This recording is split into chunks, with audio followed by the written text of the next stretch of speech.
Remue ménage.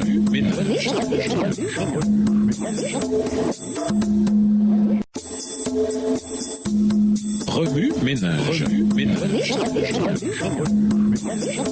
Bienvenue à votre émission Remue-ménage. Voilà la leçon de lundi. Interpréter. L'humanité peut-elle trouver Dieu? L'un des éléments clés qui font de Dieu ce qu'il est procède du fait qu'il est infini. Dans leur quête pour connaître Dieu, les êtres humains peuvent cependant se heurter à un problème fondamental formulé dans la question suivante. Comment un être fini peut-il découvrir un Dieu infini? On ne peut pas attendre d'un jeune enfant qu'il comprenne certaines choses complexes avant d'avoir atteint l'âge de la maturité. En d'autres termes, pour qu'un enfant comprenne ce que signifie être un adulte, il doit d'abord devenir un adulte. Un être humain fini ne peut pas s'attendre à découvrir un Dieu infini. Croire le contraire serait plus absurde encore que de croire qu'une fourmi peut parvenir à découvrir la signification de la vie humaine. En ce sens, ce n'est que spirituellement que l'on peut comprendre les choses spirituelles infinies. Comment un être humain peut-il donc faire connaissance avec un Dieu qui est humainement parlant impossible à découvrir? Dieu doit personnellement se révéler. La révélation de Dieu ne peut être une réalité que si elle est une révélation par Dieu. Cette vérité doit être gravée dans le cœur et l'esprit de tout être humain. C'est ce que nous trouvons dans l'histoire de la brebis perdue, dans Luc 15. La brebis sait qu'elle est perdue, mais elle n'arrive pas à retrouver son chemin vers Dieu. Le berger divin doit se révéler lui-même à elle, sinon elle périra. De même, aucune intelligence humaine ne peut découvrir Dieu. C'est lui qui doit se faire connaître. Et c'est ce qu'il fait par le biais de la communion. La communion est la méthode d'éducation divine. Dans le jardin d'Éden, Adam et Ève avaient le privilège de communier avec Dieu face à face, en passant du temps avec le Créateur. Ils en ont appris davantage sur sa puissance, sa sagesse et son amour. Alors qu'ils découvraient Dieu davantage, ils aspiraient à lui ressembler de plus en plus. Et alors qu'ils cherchaient à lui ressembler toujours plus, ils ont reçu le pouvoir de devenir plus parfaitement semblable à lui. Cependant, Dieu n'a jamais cessé d'utiliser cette méthode d'éducation. Nous voyons des exemples de cette communion dans la création du sanctuaire qui a été construit pour que Dieu puisse habiter au milieu de son peuple. Exode 25, le verset 8. De même, lors de son ministère terrestre, Jésus s'est servi de la communion comme méthode d'éducation envers ses disciples. Luc 6, le verset 13. La communion avec Dieu est puissante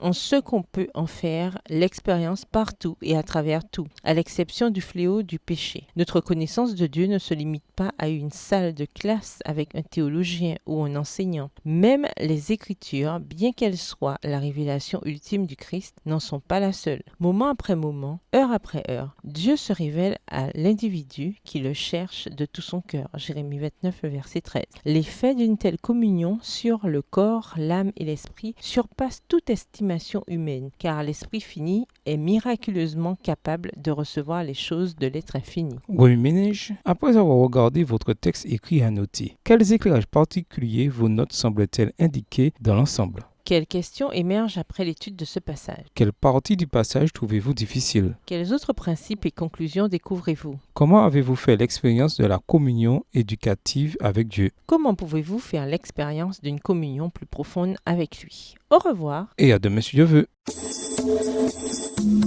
Remue ménage. Remue ménage.